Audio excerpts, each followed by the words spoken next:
Good evening, all of you.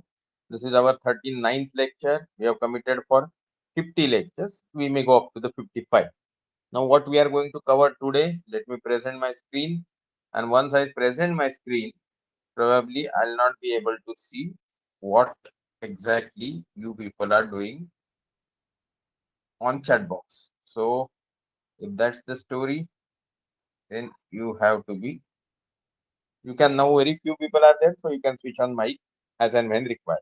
I hope it's audible and it's visible. In case not, any one of you can switch on mic and tell me what is the problem. Let's go ahead with our 39th lecture about astronomy. The content is from the internet sources, and today we'll be covering Libra constellation and Bootes constellation. Some detail, Messier, deep sky objects. In case some student want to present anything, we'll see what it will be. This screen you are quite familiar what all things we have covered. Even I won't put everything here, but just to tell you that in this particular screen we do not have today's constellation what we are going to cover because the total sky conditions have changed since we started. Now this is where you will have those constellations. Here you can see this command, this particular, sorry, just give me a second. Yeah. This is that Libra one, this is Bootes. Okay, these two constellations will be covering, and that is why I'm taking you little. This is Lupus, which we covered. Adjacent to Lupus, we have Libra. One important noting you need to do is this. What is this? That Libra is very close to Scorpion, and this is very important thing for your all future understanding because this plays vital role in previous ancient understanding of Libra and Scorpion constellation and the stars associated with this particular constellation. Here you can see Bootes. Here the important part is, but Bootes has got very important sky observation parameter that if this is the Saptarshi and this tail suppose I extend, then this is what I do. So here I have in this Arcturus and here I have Spica.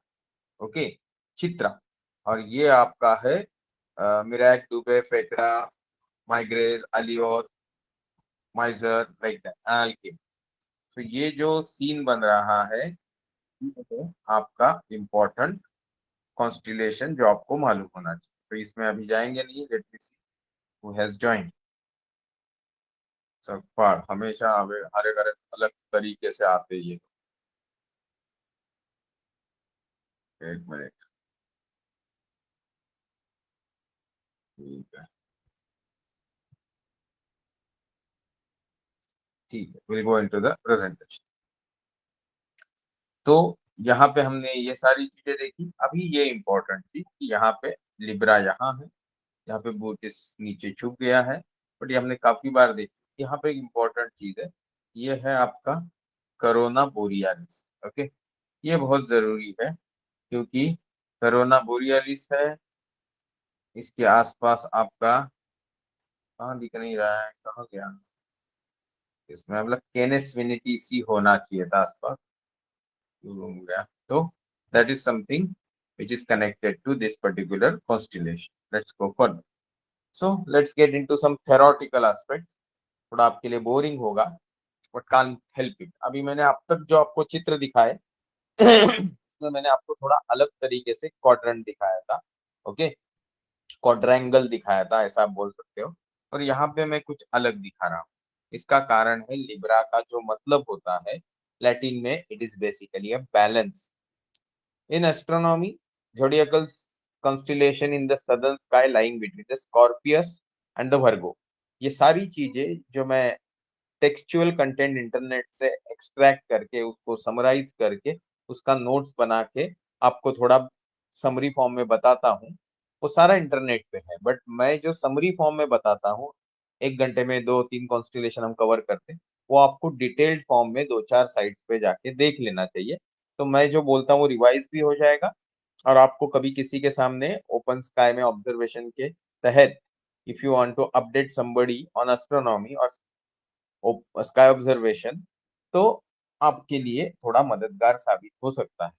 Now when I talk about Libra, I told you it's between the Scorpius and Virgo at about 15 hours 30 minutes right ascension and 15 degrees of the south declination. अब ये right ascension declination ये terminology आप समझ चुके होंगे, नहीं तो आपको सिर्फ डिक्लिनेशन क्या है, राइट एसेंशन क्या है, ये एक बार इंटरनेट पे या गूगल पे डाल के देख लेना चाहिए। इसके तारे जो है लिब्रा कॉन्स्टेलेशन काफी फेंट है। Brighter one is basically Zubeneschamali. अभी इसका मतलब क्या होता है, एक है क्लॉ और एक है डायरेक्शनल सेंस देने वाला शब्द। तो नॉर्दर्न क्लॉ ये इस पर्टिकुलर तारे का मतलब है जो हम आगे देखेंगे। It is previously considered as a part of the Scorpion constellation and this beta एक मिनट ये बीटा जो है ये बेसिकली नॉर्दर्न क्लॉक को रिप्रेजेंट करता है। आपको मालूम ही होगा इन एस्ट्रोलॉजी मतलब ये जो राशि वाला जो कॉन्सेप्ट है, ज्योतिष जो कॉन्सेप्ट है, जो भी ये सन साइंस को वगैरह यूज करते हैं, उनके हिसाब से लिब्रा एक 7वें नंबर का जोडियाक साइन है, मतलब राशि है, considered as a governing period from the September 22 to the October 23। ये पीरियड में सूरज यहाँ पे ड्वेल करता है। It is represented by the woman sometimes identified with Astria the Roman goddess of justice holding a balance scale.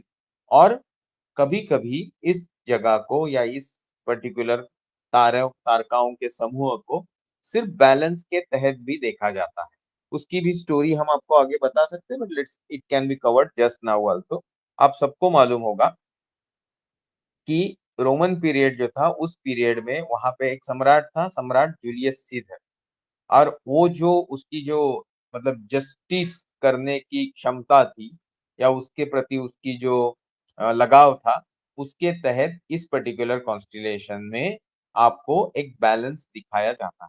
वही बहुत सारे और जो सिविलाइजेशन है वहां पे भी आपको कुछ इसी तरीके का चीज बताया जा सकता है। तो आज अभी हम थोड़ा थोड़ा इधर उधर का सब जगह का कवर करेंगे। तो मैं जैसे बोला कि ये स्केल जो है वो ग्रीक गॉडेस ऑफ जस्टिस डाइके और Austria represented by the neighbouring Virgo constellation. तो जो देवता है न्याय देवता, वो बेसिकली कौन है, तो वो वर्गो कॉन्स्टिलेशन में जो लेडी इमेजिन की गई है वो है। Libra is the only zodiac constellation that represents an object, not an animal or a character from mythology. Four brightest stars in the constellation form one quadrangle. Alpha and Beta Librae mark scales balance beam, and Gamma and Sigma Librae represent the weighing pans. Libra does not contain any first magnitude star. It is home to HD 140283, popularly known as a Methuselah star, one of the oldest star known. अभी मैं screen से बाहर निकल के वापस आता हूँ। लोगों में एडिशन सब्ट्रैक्शन तो है नहीं। अविरत है, भव्या है, निका जी बाणकर है और सतपाल जी। तो 4 लोग तो हैं। तो अविरत शैल वी कंटिन्यू, ये 4 लोग हैं, 2 कॉन्स्टिलेशन कवर करने का मेरा इरादा था। इसमें जेन्युइनली जो स्काई ऑब्जर्वेशन कर रहा है वो आप अकेले हो। तो shall we continue, if you allow I will continue, I don't have any problem. अभी सर पिछले सर भी नहीं है ना? हाँ, डॉक्टर पिकड़े भी नहीं है, ये भी नहीं है, क्या नाम है उसका, श्लोक। Yes sir. ठीक है, it doesn't matter much, we can cover it again also. But आज हमने शुरू किया है तो थोड़ा कवर कर लेते हैं, चाहिए तो एक 15 मिनट बाद रुक जाएंगे। Okay, okay sir. चलो लेट्स कंटिन्यू।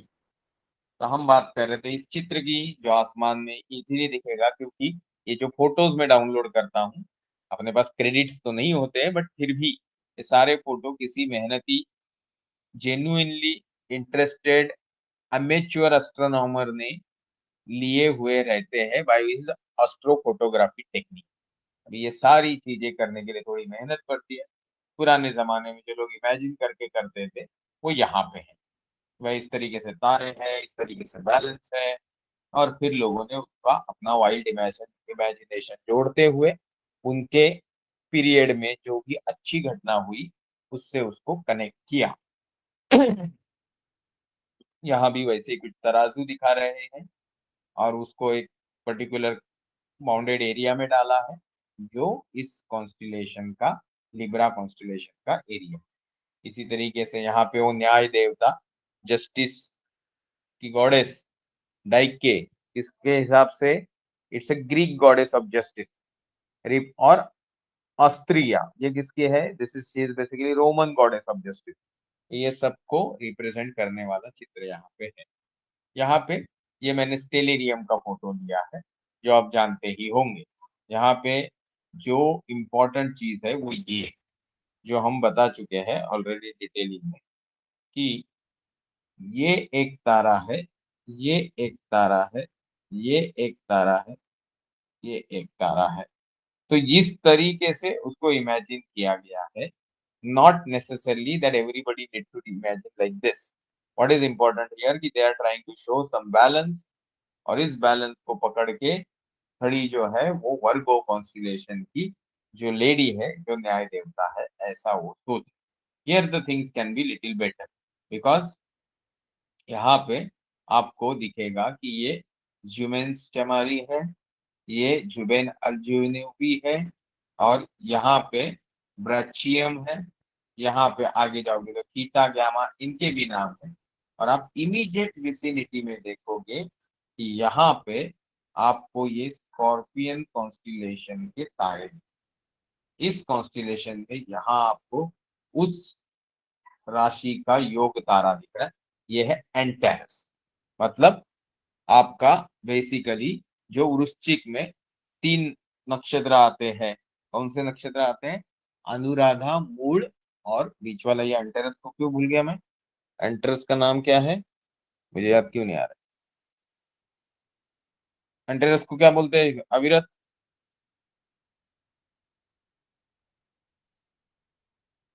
भाई बोलो, उसको भी याद नहीं आ रहा है। मैं कैसे भूल गया, रुको याद करने दो मुझे।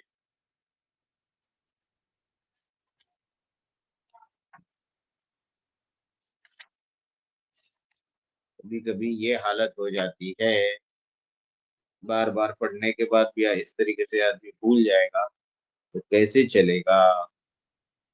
ज्येष्ठा, ये ज्येष्ठा मुझे किताब खोल के पढ़ना पड़ा। बोलिए, ठीक है, तो ये ज्येष्ठा है, योग तारा है उस कॉन्स्टिलेशन का। तो अभी हम इन तारों के बारे में बोलने के पहले लोकेशन के बारे में लिब्रा कॉन्स्टिलेशन के जानते हैं और उसके माइनर डिटेल्स जानते हैं। Libra is 29 constellation as per as the size और area of that constellation is concern. तो कितना एरिया है, तकरीबन 538 स्क्वायर डिग्री। ये थर्ड क्वाड्रेंट में है, सदर्न हेमिस्फीयर के, तो SQ3 में है and can be seen at latitude between +65 degree and -90 degree. Neighboring constellations are Centaurus, Hydra, Lupus, Ophiuchus, Scorpius, Serpens and Virgo. Okay. अभी ये सारे चीज आपको यहाँ आजू बाजू दिख सकते हैं। जैसे यहाँ वर्गो लिखा हुआ है, इस तरफ हाइड्रा लिखा है, यहाँ सेंटोरस लिखा, यहाँ लिप्यूस लिखा, यहाँ स्कॉर्पियस लिखा, यहाँ पे ऑफिकस लिखा, और ऑफिकस को ही लपेटते हुए यहाँ पे इस जगह पे आपको सरपेंस भी है, जो यहाँ पे ठीक से लिखा नहीं गया क्योंकि वो 2 हिस्सों में है। तो यहाँ पे ये इसका लोकेशन है। Libra belongs to the zodiac family of constellation along with Aries, Taurus, Gemini, Cancer, Leo, Virgo, Scorpius, Sagittarius, Capricornus, Aquarius and Pisces। कौन है ये 12 सनशाइन है, मतलब zodiac signs। Stars, इसमें Libra contains 3 stars with a known planets। Okay, but specifically इसमें कोई Messier object है नहीं। Brightest star in the constellation Shamali है वो, with apparent magnitude of +2.61। There is one meteor shower associated with this constellation called May Libris। Libra contains 4 formally named stars जिनको हमने देखा international Astronomical union ने इनके नाम दे दिए हैं। एक है ब्रैचियम, एक है जुबेन अल्जेन्यूबी, एक है जुबेन शमाली और एक है जुबेन हलकारप्री। अभी ये जो जुबेन अल्जेन्यूबी और अल शमाली है, एक नॉर्दर्न क्लॉ है, एक सदर्न क्लॉ है। ओके, इसमें जुबेन का मतलब होता है क्लॉ और अल जेन्यूबी अल शमाली का मतलब नॉर्थ। अल जेन्यूबी साउथ है और शमाली नॉर्थ है। The association of the region of the sky with the scales was established among the Romans in the 1st century BC. It is said that the moon was located in Libra when Rome was founded. Romans considered Libra to be the favored constellation, and one association with the balanced season and equal length of night and day comes from the sun was at autumnal equinox in Libra until year 729.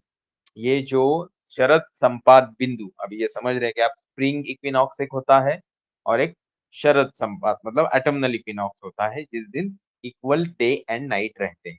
हम अभी 22 दिसंबर की तरफ approach कर रहे हैं। What does it mean कि northern hemisphere वाली सबसे बड़ी वाली रात और सदर्न हेमिस्फीयर वाले सबसे छोटे वाली रात, उल्टा पुल्टा ना। तो इस तरीके से हम विंटर की तरफ पहुंचते पहुंचते एक ऐसे दिन में पहुंचेंगे 22 दिसंबर को कि जब हाईएस्ट और कम से कम हमको सूरज का अस्तित्व दिन में मिलेगा और रात बड़ी से बड़ी होगी। फिर से कम होते होते होते होते दिन बढ़ने लगेगा और एक टाइम आएगा, कौन सा, मार्च वाला, 21 मार्च वाला, कि तब इक्वल डे एंड नाइट रहेंगे। तो ये हमारे लिए होता है नॉर्दर्न वालों के लिए वर्नल इक्विनॉक्स और उनके लिए होता है ऑटमनल। ओके, तो ये जो हम यूरोप की बात करें, क्योंकि ग्रीस की बात करें या रोम की बात करें जो इटली में है, सारी चीजें जो है ये नॉर्दर्न हेमिस्फीयर से जुड़ी है। तो अभी हम सिर्फ नॉर्दर्न हेमिस्फीयर की बात कर रहे हैं। सो 729 में अगर ऑटोनमल इक्विनॉक्स लिब्रा में था तो आज कहाँ है?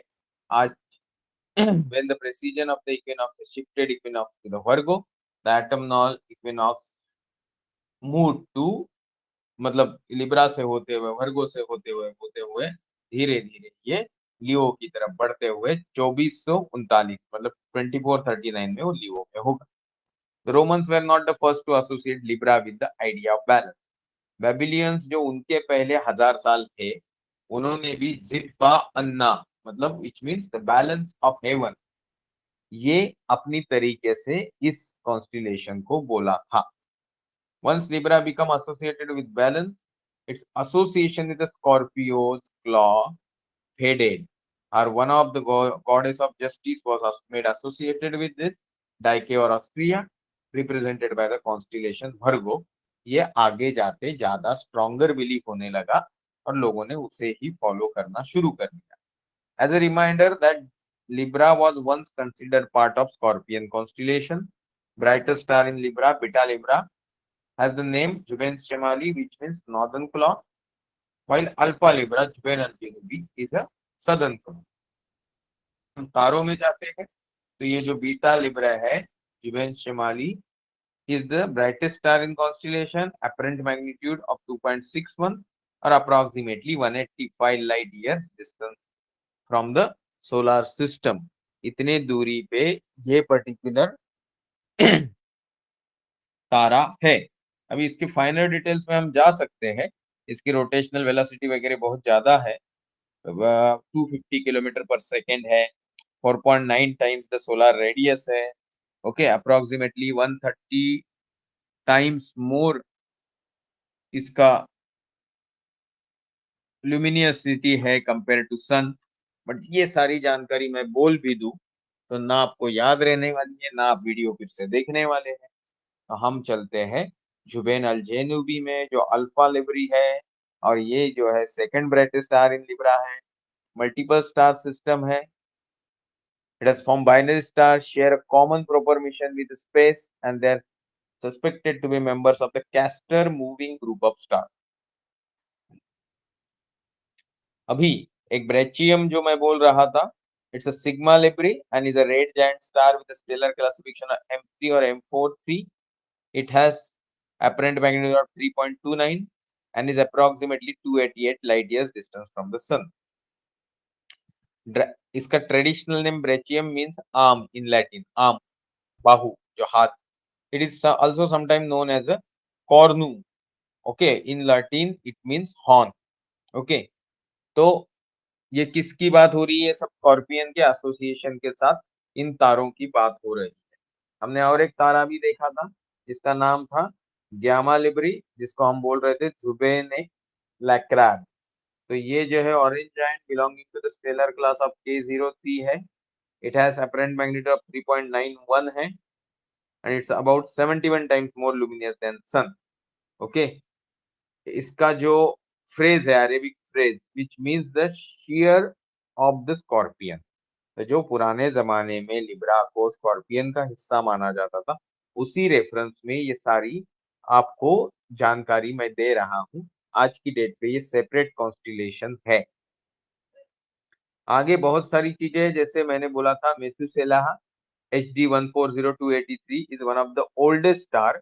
इसमें कंफ्यूजन है जो इंटरेस्टिंग है. इस स्टार के ओल्डेस्ट होते चलते इसकी age approximately 14.46 billion year old है. अभी आप अगर समझदार टाइप के बच्चे हो तो आप इमीडिएटली बोल सकते हो कि इट इज इम्पॉसिबल, क्योंकि अगर यूनिवर्स ही 13.7 टू 13.8 मतलब बिलियन ईयर्स ओल्ड है, तो कोई तारा 14.46 बिलियन ईयर ओल्ड कैसे हो सकता है? तो भाई यहाँ स्टोरी ये है कि ये जो यूनिवर्स का एज कैलकुलेट किया गया है उसमें अप्रोक्सीमेटली 0.8 बिलियन ईयर्स का एरर है या टॉलरेंस लिमिट है. तो मार्जिन ऑफ एरर को उस तरीके से पकड़ेंगे तो भाई ये सेटलमेंट हो जाएगा. तो लेट अस कंसीडर कि ये सेटलमेंट वो लोग जो इस बारे में ज्यादा जानकारी रखते हैं या पढ़ाई करते हैं या रिसर्च करते हैं, they keep that information. So will not get into that part, will just believe them temporarily, because जो अपने पार्टिसिपेंट है वो काफी यंग है और उनको ये सारी चीजें पता होगी कि नहीं मुझे मालूम नहीं. तो यहाँ पे अभी कौन कौन प्रेजेंट है दिखता भी कहाँ से है? एक से है. वाह, वेरी नाम से हैज ऑलरेडी लेफ्ट. वेरी, चल हम चलते हैं अभी अपने लेक्चर में. सो हमने बात की HD 14283 के अपरेंट मैग्नीट्यूड है 7.2 और सबसे पुराना तारा रेफरेंस में इसे बोला जाता है. डिस्टेंस है अप्रोक्सीमेटली 202 लाइट ईयर्स. अभी अगर हम बात करें इसके अलावा इंपॉर्टेंट तारों की, तो एक ग्लीसा 581 है, एक ग्लीसा 570 है. ये तारों का नाम आपने सुना होगा. तो ये तारे उस रेफरेंस में बोले जाते हैं कि इनके आसपास जो प्लैनेट्स मिले वो उस पर्टिकुलर हैबिटेबल जोन में आते हैं कि वहां पे जीवों की मतलब इवोल्यूशन या कोई इवॉल्व स्पेसीज होने के चांसेस हो सकते थे. इस नजरिए से यहाँ पे और इस लोकेलिटी में रिसर्च हो रहा था. आज की डेट पे उसकी विस्तृत जानकारी के लिए आपको सिर्फ ग्लीसा 581 इंटरनेट पे लिखना है या ग्लीसा 570 लिखना है. यहाँ पे जो चित्र दिखाया था इसके बारे में काफी विवरण दे दिया गया है. So let's move to the International Astronomical Union का जो फोटो है इस तारे का, उसके ऊपर हम चलते हैं. वहां पे भी आपको सारी डिटेलिंग दी गई है कि कैसे इक्लिप्टिक एग्जैक्टली लिब्रा के बीच में से पास होता है. तो कुछ डीप स्काई ऑब्जेक्ट्स के बारे में हम पढ़ेंगे, और उसके पहले इस कॉन्स्टिलेशन का हम भारतीय सभ्यता के अनुसार जो नक्षत्र है इसमें, क्योंकि ये इक्लिप्टिक पे है, उसके बारे में थोड़ा जान ले. ये जो तुला राशि है मतलब लिब्रा है, इसमें स्वाति और विशाखा ये दो नक्षत्र आते हैं, ऐसा हम हमेशा सुनते आए. जबकि आपने देखा कि स्वाति जो नक्षत्र है या तारा है वो actually belongs to the Bootes constellation, भूतप मराठी में बोले तो तुला कॉन्स्टिलेशन में आता क्या है फिर? विशाखा नक्षत्र. ऑब्वियसली एक ही बचा. तो ये विशाखा नक्षत्र जो है, इस नक्षत्र के 4 तारे हैं ऐसा हम मानते हैं. तो ये आपको मालूम होना चाहिए कि जब हम नक्षत्रों की बात करते हैं तो ऐसे एक या दो नक्षत्र एक राशि में ऑलमोस्ट आ ही जाते हैं. बट यहाँ हम 4 तारों का रिप्रेजेंटेशन एक ही नक्षत्र से कर रहे हैं, इसका नाम है विशाखा। विशाखा नक्षत्र की यहाँ पे बात हो रही है। तो I hope you have understood little connectivity between the नक्षत्र, राशि, इंडियन पर्सपेक्टिव, फिर फॉरेन पर्सपेक्टिव, फिर चाइनीज अंडरस्टैंडिंग। अभी चलते हैं हम डीप स्काई ऑब्जेक्ट की तरफ। यहाँ जो आपको दिखाया गया वो न्यू जनरल कैटलॉग के हिसाब से 585 ऑब्जेक्ट नंबर है। ये बार्ड स्पाइरल गैलेक्सी है लिब्रा में, और it has apparent visual magnitude of 11.8। The Galaxy was discovered by William Herschel on May 9, 1784। Okay, आगे का ऑब्जेक्ट है 5792, जो आप यहाँ देख रहे हो। ये भी एक गैलेक्सी ही है लिब्रा में।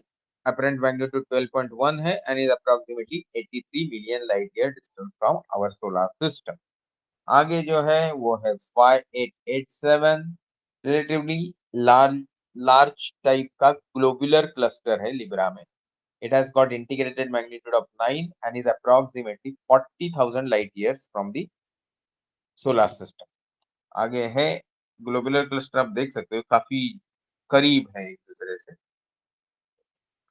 आगे के चित्र अवेलेबल ही नहीं, तो मैं ही थोड़ा बहुत जो मेरे को जानकारी है और मैंने पढ़ा है। इसमें और जो ऑब्जेक्ट्स है वो 590 है, लेंटिकुलर अनबैर्ड गैलेक्सी है।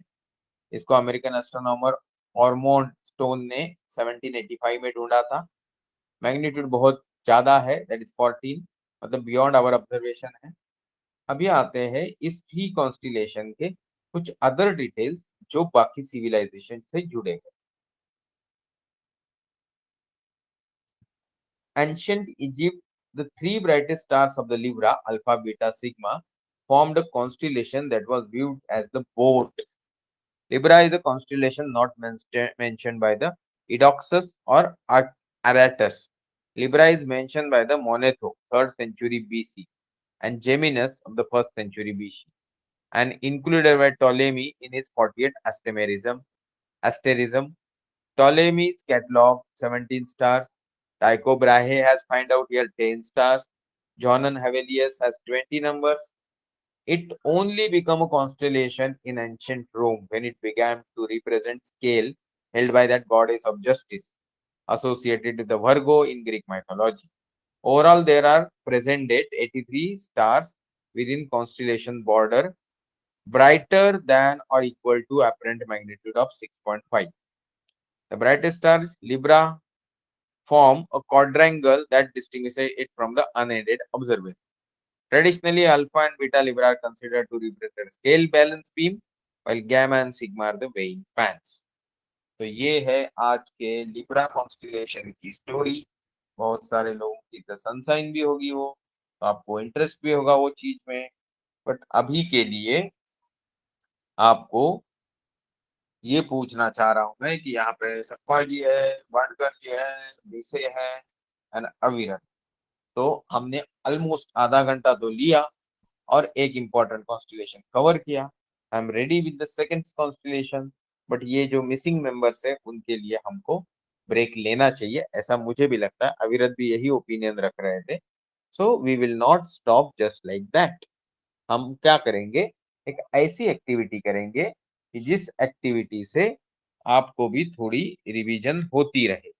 तो रिवीजन के तौर पे मैं आपको सवाल पूछूंगा और आपको मुझे जवाब हिंदी, मराठी, इंग्लिश में देना है।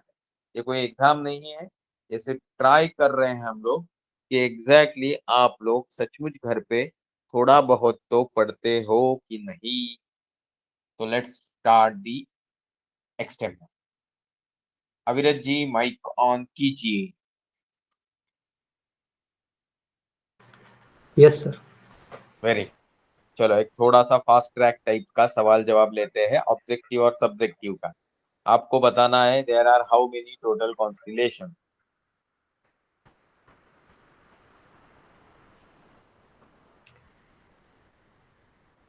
85। 88। सो रहे हो क्या एट। कब से? हाँ, तो ये जो देखो क्या होता है, आप लोग एक चीज समझने की कोशिश कीजिए। Okay sir, my mic does yes not sir. Work. Okay, किसी का माइक काम नहीं करता है, कोई बोलता है तो हमको सुनाई नहीं देता है। हाँ, आप लोग जो इतना झूठ बोलने का बहुत अच्छा स्टेमिना रखते हो ना, इससे थोड़ा बाहर ही आ जाओ। एनीवेज, मैं थोड़ा मुंह पे बोलता हूँ तो वो भी लोगों को बुरा लगता है, तो क्लास के बीच में से भाग जाते हैं, जैसे भागवत नाम से छोड़ के चलिए। ओके, ये आपके पेरेंट की वजह से आप क्लास कर रहे हो। आपके पेरेंट्स को लगता है कि उनके जमाने में सब था नहीं, तो उनको सीखने नहीं मिला, और वो आपको लेके तो साथ में बैठते नहीं। तो हो क्या रहा है फाइनली, कि आप पढ़ने का नाटक कर रहे हो बट एक्चुअली पढ़ नहीं रहे। बट जो खुद खुद थोड़ी बहुत इंटरेस्ट रखते हैं उनके लिए ये क्लास कंटिन्यूड है। तो अविरत जी, जो बहुत उस मामले में इंटरेस्टेड है बट शायद रिवाइज ठीक से नहीं करते, उनका पहला सवाल गलत हो गया। तो भिसे, पूर्वा, माइक ऑन करो। माइक ऑन ही नहीं होगा लगता है सर, माइक इशू। किस चीज पे आप बैठे हो, जरा आप तीनों लोग लिखो, बांडकर, सतपाल और भिसे। आप लोग लिखिए चैट बॉक्स में कि आप एग्जैक्टली ऐसी कौन सी सिस्टम है जिससे आप क्लास अटेंड कर रहे हो। पीसी, सतपाल लैपटॉप, और किसको क्या प्रॉब्लम है, और ये बांडकर जी क्या है, आवाज आवाज भी नहीं सुनाई दे रही है क्या फोन से? तो भाई आपको तो सब सुनाई दे रहा है ना अच्छे से। तो चलो मुझे बताओ, बांडकर जी माइक ऑन करो। Yes, sir. हाँ, हाउ मेनी नक्षत्रास are there as per Indian astronomical concept? 27. हाँ, ये 27 नक्षत्र है। अभी मुझे सिर्फ 5 नक्षत्र के नाम बता दो। Andromeda, Leo, नहीं, Hydra, नहीं, हम्म,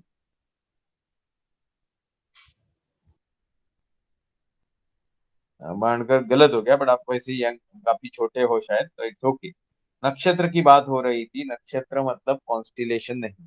कॉन्स्टिलेशन का डायरेक्ट ट्रांसलेशन होता है तारका समूह। ओके, तो ये जो आसमान में इतने सारे तारे दिखते हैं उनको हमने 88 कॉन्स्टिलेशन में डिवाइड कर दिया। बट जो इक्लिप्टिक पे आते हैं, जिस पाथ से सन, मून और प्लैनेट्स जाते हुए दिखते हैं या हमको फील कराते हैं, उस पाथ को फिर 27 हिस्सों में बांटा गया या 12 हिस्सों में बांटा गया। जब 12 हिस्सों में बांटा गया तो हमने उसको बोला सन साइन। जब 27 हिस्सों में बांटा गया इंडियन हिसाब से, तो उसको हमने नक्षत्र बोला। उसमें आता है अश्विनी, भरणी, कृत्तिका, है ना, मृगशीर्ष। अभी भी हमने कुछ पढ़ा ना, विशाखा पढ़ा। फिर मैंने आपको स्वाति का नाम बताया, रोहिणी भी है। तो ये सारे जो है वो नक्षत्र। अभी और एक इम्पोर्टेंट सवाल, अभी कोई भी बोल सकता है ये सवाल क्या है exactly? जब हम बोलते हैं कि this is the globular cluster, या जब हम बोलते हैं it is the open cluster, so what is the globular cluster और ओपन क्लस्टर? आपको कोई भी एक चीज बतानी है, ऐसे ही है। अभी आप चाह इतना सीरियसली ये क्लास अटेंड, सॉरी बोलिए। Sir, is group of hmm, star. Group of star cluster हो गया, तो ओपन और ग्लोबुलर इसमें क्या फर्क है? Loose group of star. Or like नहीं, मतलब लूज इन द सेंस, किस सेंस में हम लूज बोल रहे हैं उसको? is scattered type. नहीं, यहाँ पे हम जब भी कोई चीज लूज है या जुड़ी हुई है, तो जोड़ने वाली एंटिटी जो है, फोर्स जो है, वो कॉस्मोस में सिर्फ ग्रेविटी है। There is nothing else. Okay, तो ये ग्रेविटी इफेक्ट से जो एक दूसरे से जुड़े हुए हैं, those are so close and they are so much in quantity that they form the globular cluster. Open cluster की जहां तक बात है, तो not necessarily they all will be bounded, और ऐसा भी जरूरी नहीं है कि वो एक दूसरे के करीब है, वो दिखने में वैसे लगे। तो इस चीज को आपको याद रखना जरूरी है। अभी अगला सवाल, जो कोई भी दे सकता है जवाब, या चैट बॉक्स में भी आप लिख सकते हो, कोई इश्यू नहीं। How many messier objects exist, या मेसियर की जो लिस्ट है, चार्ल्स मेसियर नाम के साइंटिस्ट ने बनाई थी, उसमें टोटल कितने ऑब्जेक्ट है? मतलब M1 से शुरू होके M10 तक पहुंचता है, 110 तक पहुंचता है, 120 तक पहुंचता है, 200 तक पहुंचता है, कितने तक पहुंचता है? चैट बॉक्स में तो लिखो, कुछ भी तो लिखो। अभी कुछ भी मतलब कुछ तो आंकड़ा लिखो। Near about 100, sir. 100, फिर इधर अराउंड 100, फिर ऊपर वाले ने 110 लिखा। तो आज मेरे को लगता है सकपाल जी और बनकर जी एकदम फाइनल लेके जाने वाले हैं। और ये जो बच्चे हैं वो छोटे हैं, क्योंकि 6th स्टैंडर्ड के लोग हैं, ऐसा मैं जानता हूँ। I don't know really. तो बहुत अच्छा परफॉर्मेंस, ठीक है, 110 ऑब्जेक्ट्स, ओके। अभी कोई मुझे ये बताएगा कि ये जो मैं मैग्नीट्यूड मैग्नीट्यूड मैग्नीट्यूड बोलता रहता हूँ कि भाई ये जो जुबेन अल जेनूबी है इसका 2.92 है, इसका 2.62 है, -0.04 है, तो व्हाट इज द मैग्नीट्यूड? क्या है मैग्नीट्यूड, कौन बताएगा मुझे? ठीक है, बताओ बताओ जल्दी। Brightness of star. हाँ, तो ब्राइटनेस से ज्यादा इसको बोला जाता है ल्यूमिनेसिटी, ओके। जो उसकी ल्यूमिनेसिटी हमको दिखती है, जिसको हम ब्राइटनेस ही बोलेंगे इन लेमैन्स लैंग्वेज, तो दैट इज द मैग्नीट्यूड। तो अगर मैं बोलूँ कि ये दो टाइप की होती है, एक है विजुअल और एक है एब्सोल्यूट, तो कौन मुझे बताएगा कि विजुअल का मतलब क्या और एब्सोल्यूट का मतलब क्या? जो ये बताएगा उसको भारत रत्न। चलो ट्राई मारो कोई तो। पूर्वा, आप कौन से क्लास में हैं? माइक इशू है तो चैट बॉक्स में लिखिए। कोई चैट बॉक्स का भी इशू है तो लेटर भेज दो मुझे। अच्छा, 8th में है ना पूर्वा, तो आप तो बड़ी लड़की है, आप बोलो चलो। मैं अगर बोलूँ कि विजुअल मैग्नीट्यूड का मतलब होता है, मुझे अगर चंद्रमा दिख रहा है मेरे घर से, तो वो कितना ब्राइट दिख रहा है, इसको अगर मैं कुछ नंबर्स के फॉर्म में रिप्रेजेंट कर पाऊं, तो that is the representation of its visual brightness और विजुअल मैग्नीट्यूड। तो फिर ये जो एब्सोल्यूट है वो क्या है? कुछ कोई अंदाजा लगा सकता है ऐसा मोटा मोटी, मतलब कि किस चीज को हम एब्सोल्यूट बोलते हैं? एब्सोल्यूट वो होता है जो एक कॉमन रेफरेंस पॉइंट के मद्देनजर हम बोलते हैं। मतलब सपोज अगर मैं बोलूं कि मून, फुल मून एक 12.7 का मैग्नीट्यूड है माइनस, और चंद्रमा, सॉरी सन, एक अप्रोक्सीमेटली -24 पॉइंट समथिंग का मैग्नीट्यूड है, 24, 25, 26, मुझे याद नहीं आ रहा एग्जैक्ट नंबर। तो ये दोनों चीज, एक मिनट, ये क्या आ रहा है? ये दोनों चीजें अगर मैं एक जगह फिक्स करूं, मून तो अपने से 3,84,000 किलोमीटर पे है, सूरज अपने से अप्रोक्सीमेटली 15 करोड़ किलोमीटर पे दूरी पे है। तो क्या मैं मून को सूरज के जगह पे जाके खड़ा कर दूं, तो क्या मुझे मून दिखेगा रात को? मतलब समझे ना, एक 15 करोड़ किलोमीटर की दूरी पे मैं मून को लेके गया, तो क्या रात को मुझे मून दिखेगा? लिखो जल्दी,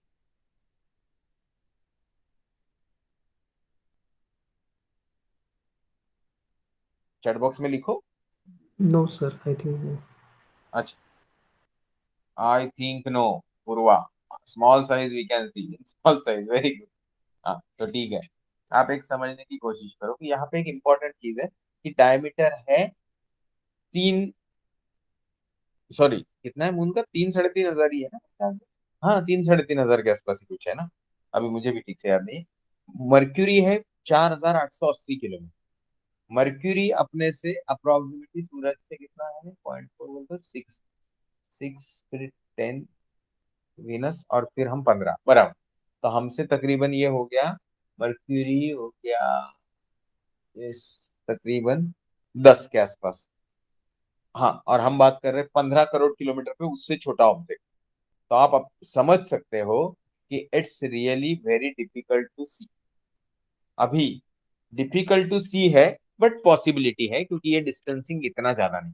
बट ये जो यहाँ पे इंटेलिजेंटली ली किसी ने, छोटे बच्चे ने लिख दिया इन स्मॉल साइज, बहुत ही छोटा सा पॉइंट दिखेगा, मतलब how many of you have seen the mercury open sky में? कितने लोगों ने मर्क्यूरी देखा? चैट बॉक्स में यस नो लिखो या माइक ऑन करो, वॉट एवर यू फील। बीच में Not yet, मैंने, sir. आपने देखा? No, sir. नो। बाकी लोग, पूर्वा, पाणकर, सकवाड़, लिखो देखा कि नहीं देखा। मर्क्यूरी मतलब बुध नाम का ग्रह आपने कभी वेस्टर्न या ईस्टर्न होराइजन पे देखा क्या? यस और नो लिखो। सडनली ब्रेक क्यों आ जाता है? कि सिस्टम स्लो है? हम तो एक दूसरे से बात कर रहे हैं, अविरत और मैं, तो आप लोग जवाब क्यों नहीं लिख रहे हो? नो या यस? अटक गया इनका मैसेजिंग लगता है। तो बहुत ही छोटा दिखेगा, तो बताने का तात्पर्य ये है कि एक फिक्स डिस्टेंस पे, चलो मान लो मैं यहाँ से 1 लाइट ईयर पे सूरज को रखूं, तो जो सूरज मुझे दिखेगा उसके रेफरेंस में 1 लाइट ईयर पे मुझे चंद्रमा जो दिखेगा, इसको मैं एक रेफरेंस सिस्टम के तहत एब्सोल्यूट मैग्नीट्यूड बोलूंगा। तो ये जो है वो इस तरीके से 1 लाइट ईयर वगैरह का रेफरेंस स्केल नहीं है। ये है reference scale of some parsec. Parsec क्या है अभी? वो पैरेलैक्स एंड अदर चीजें जो है वो 3.2 का फैक्टर किधर से आता है, ये सब चीजें मैं आपको बाद में बताऊंगा। अभी अगर ऑलरेडी 9:45 हो चुके हैं, बाकी लोग जवाब क्यों नहीं दे रहे हो मुझे समझ में नहीं आ रहा है। सब लोग प्रेजेंट है कि नहीं वो भी नहीं समझ में आ रहा है। तो एक बार मुझे बोल दो चैट बॉक्स में, shall we continue with such question answer और शैल वी स्टॉप? अब भी विसेगा आया, यस, स्टॉप करना है। सकपाल स्टॉप करना है। यस का मतलब क्या है? स्टॉप करना है। वी कैन कंटिन्यू, अभी कैसा फटाफट? नो। यस का मतलब नो होता है सकपाल। पूरा सेंटेंस में जवाब देना जरूरी है। आप माँ बाप से बात कर रहे हो कि टीचर से बात कर रहे हो, ये आपको समझने में जितना लेट होगा उतना आपके तरक्की के लिए लेट होगा, ऐसा मुझे लगता है। अभी आप देख लो क्या करना। चलो फिर हमने बीच में एक इम्पोर्टेंट चीज पढ़ी थी कि भाई क्वेश्चन वी कैन कंटिन्यू, वाह। तो कितने ग्रीक अल्फाबेट्स पढ़े हमने? चलो जल्दी जल्दी चैट बॉक्स में लिखो।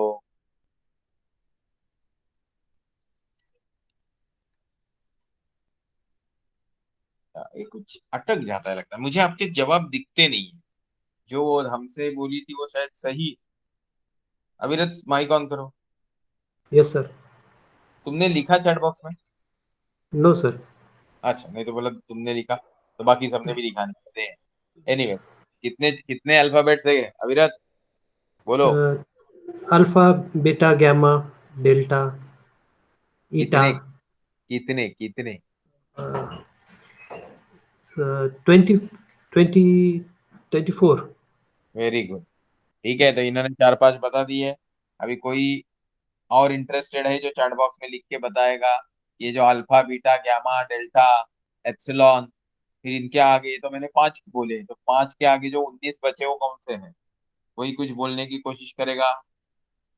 जैसे झेटा कुछ होता है, ईटा होता है, थीटा होता है, आयोटा होता है, lambda, kappa, mu, nu, psi, theta, phi, rho, epsilon, omega. तो ये सब सुना हुआ है ना पूर्वा? अभी मुझे ये बताइए, यस वो यस तो सब बोल, ओके गुड। आप मुझे बताइए, रात में जो ये 88 कॉन्स्टिलेशन का हम हिसाब लगा रहे हैं उसमें से सबसे बड़ा कॉन्स्टिलेशन कौन सा है और उसका अप्रोक्सीमेट स्क्वायर डिग्री कितना है?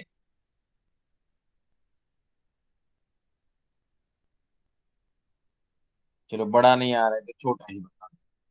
सबसे छोटा वाला कॉन्स्टिलेशन कौन सा है और उसका सबसे कम वाला डिग्री कितना है? कुछ तो बताना पड़ेगा ना। It's इतना crux, sir. क्रक्स सबसे छोटा, वेरी। और बड़ा कौन सा है Aviraj? Hydra is biggest, very good. तो हाइड्रा का कितना स्क्वायर डिग्री है सकपाल?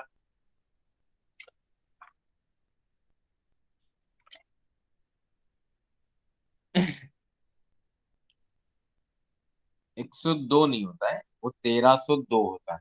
ओके। और क्रक्स का कितना है अविरत? 68 square degrees. अभी सबने इंटरनेट खोल दिया लगा, Yes, sir. तो ठीक है, कुछ नहीं, इसी बहाने आपको याद भी हो जाए तो मुझे कोई प्रॉब्लम नहीं।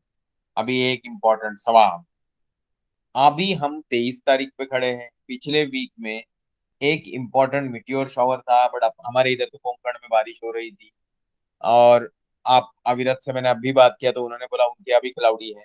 तो 17-18 में कौन से मिट्योर शावर का पीक था? 17-18 नवंबर।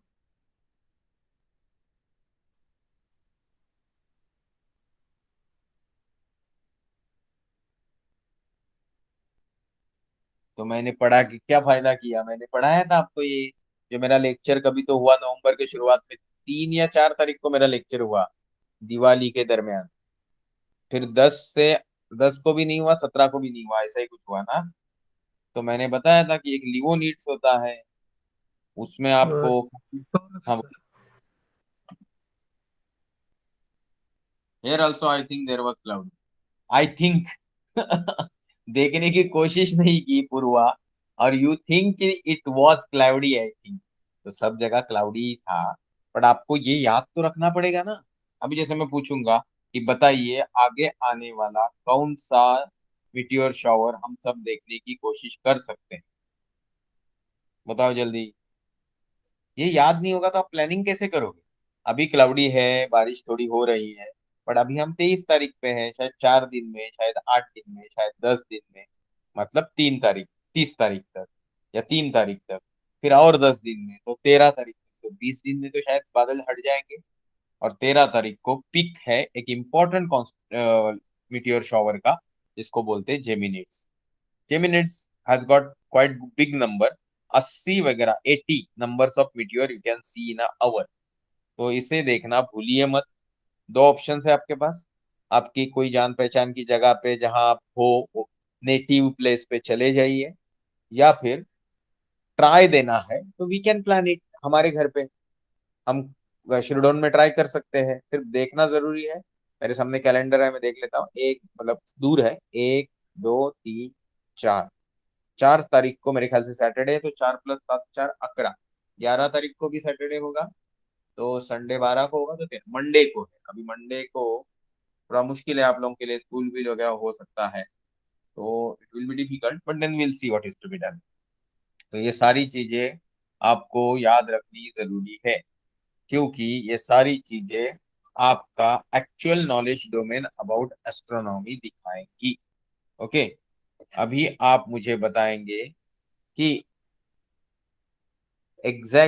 हमको रात में दिखने वाले तारों में सबसे ब्राइट दिखने वाला तारा कौन सा है? चलो जल्दी चैट बॉक्स में लिखिए, रात के आसमान का सबसे ब्राइट तारा कौन सा है अर्थ के लिए? Sirius. सीरियस। अभी कोई बताएगा मुझे कि ये सीरियस अपने से कितने दूरी पे है?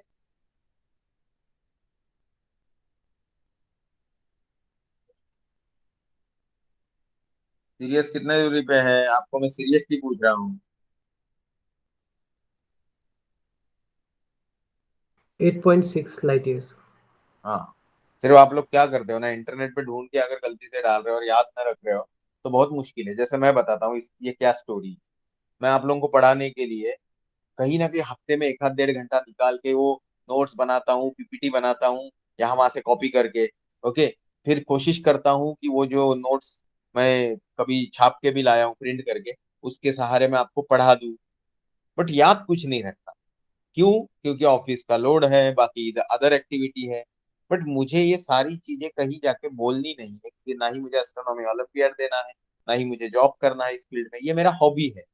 तो फूल नहीं फुलाची पाकड़ी, मतलब थोड़ा सा ही सही आपके मदद से या आपको बताने के चक्कर में मेरा ज्ञान बढ़ रहा है, but actually I am not doing justice to this particular my field of interest.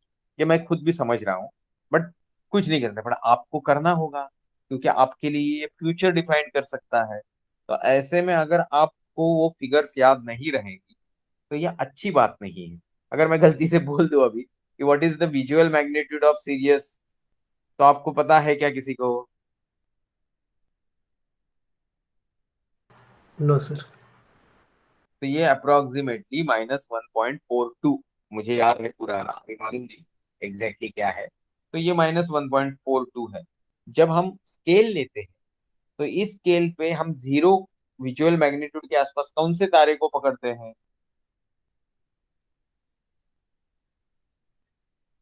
वेगा। ये लायरा मतलब स्वरमंडल कॉन्स्टिलेशन का योग तारा है। हाँ, इसका मैग्नीट्यूड अप्रोक्सीमेटली कुछ तो माइनस या प्लस 0.003 ऐसा कुछ है। तो ये तारा हम जीरो के आसपास के स्केल पे लेते हैं। तो आप बोलोगे मैं इस तरीके से उठपटांग उल्टे पुल्टे सवाल क्यों पूछता हूँ कि I feel it is making things interesting. आपको भी थोड़ी प्रेरणा मिलती है कि यार मैं तो आज, जैसे देखिए आज नहीं बोलो तो भी सकपाल बांडकर इन लोगों ने ठीक ठाक जवाब दिए। ओके टाइप का जवाब अविरत ने दिया। पूर्वा का प्रेजेंस है वो इम्पोर्टेंट है। अभी इन चार लोगों के अलावा थोड़ा जानकारी श्लोक नाम का एक जो स्टूडेंट है वो अच्छे से रखता है। But then without cross checking you और pressurising you to give little load to this, मुश्किल है आप उसके बारे में पढ़ें।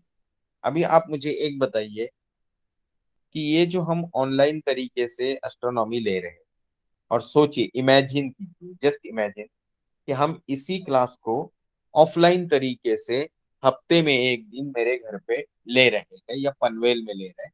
और आपका सोचिए कि कोर्स फीस है समवेयर अराउंड 10,000, और आने जाने का खर्चा हर बार मिनिमम 100 रुपीज होता है। और आपको एक 50-55 बार आना है तो वो एक 5,500 हो गए। तो 15,000, and every week you will be losing 1 hour to come, 1 hour to go and 1 hour session. तो 3 घंटे का पढ़ाई नहीं, 3 घंटे का टाइम वेस्टेज, 1 घंटे का उसमें से यूटिलाइजेशन, एक्चुअली 2 घंटे का वेस्टेज। तो आप यहाँ बैठे हुए लोग मुझे ये बताइए, what you will prefer, online और ऑफलाइन? और इस रेफरेंस में प्लीज मुझे बताइए, क्या ये ऑनलाइन एस्ट्रोनॉमी का क्लास जो खत्म होने की लाइन पे है, बट क्या आपको मजा दे रहा है, क्या आपको नॉलेज मिल रहा है? और सपोज हम 50 लेक्चर के बाद इसको कंटिन्यू करना चाहते हैं, तो क्या आप इसको कंटिन्यू रखेंगे? यस और नो लिखो। ये कंटिन्यू रखेंगे कि नहीं का जवाब लिखना है।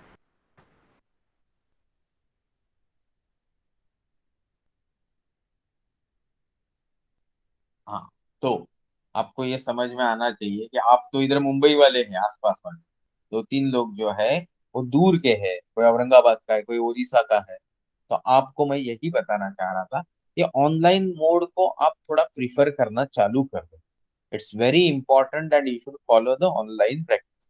मैं ये नहीं समझ पा रहा हूँ, अपना ये जो एस्ट्रोनॉमी का क्लास है, इस क्लास में आपके बाकी जो फ्रेंड्स हैं स्कूल के, आपके ऑफलाइन क्लास के जहां आप जाते हो कहीं और कोचिंग में जाते हो, वो बच्चे क्यों इंट्रोड्यूस नहीं हो रहे आपकी तरफ से?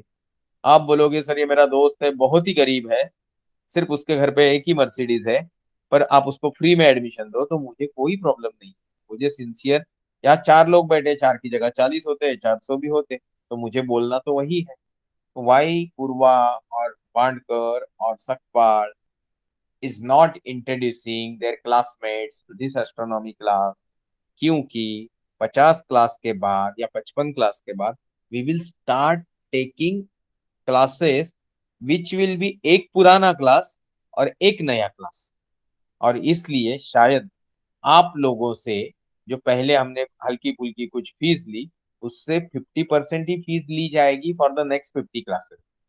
और उस तरीके से ही हम कोर्स डिफाइन करेंगे। तो if you are thinking in that direction तो हम 39 पे है। हम इस चीज को 50 के बाद फिर से रिकंटिन्यू या कंटिन्यूएशन में रखना चाहते हैं, तो आज से ही अपने को स्टूडेंट्स का नंबर ऐड करना पड़ेगा। तो मुझे आपको ये रिक्वेस्ट करने के अलावा क्या बताना होगा कि आप अपने दोस्तों को इंट्रोड्यूस करेंगे? उसके लिए मुझे आपको कुछ देना है क्या, जानकारी देनी है, कुछ बताना है? चलो, बांडकर बोल रहा है आई विल ट्राई। बाकी लोगों का क्या है? पूर्वा, टकपाल,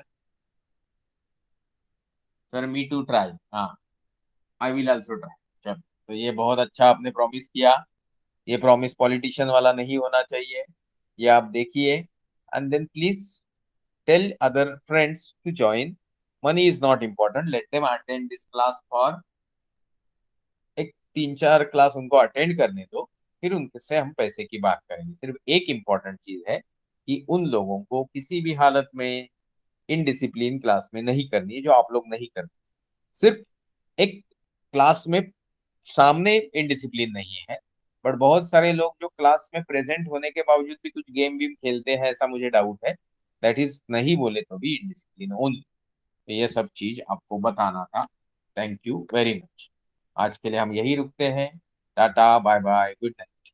okay, you can leave the class. Thank you so much.